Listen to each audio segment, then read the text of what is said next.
In this video, I will show you how to use Waze on Uber driver app. First, open your Uber driver app and go online.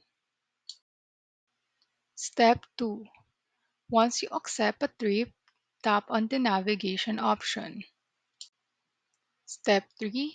Now let's make sure Waze is your default navigation.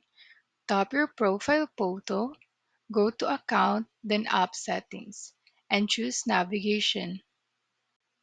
Step 4. Now from the list, select Waze. That's it. Your default navigation is now Waze. Then the next time you hit navigate, Uber will automatically open Waze. And when you arrive, it will switch back to Uber for your trip updates.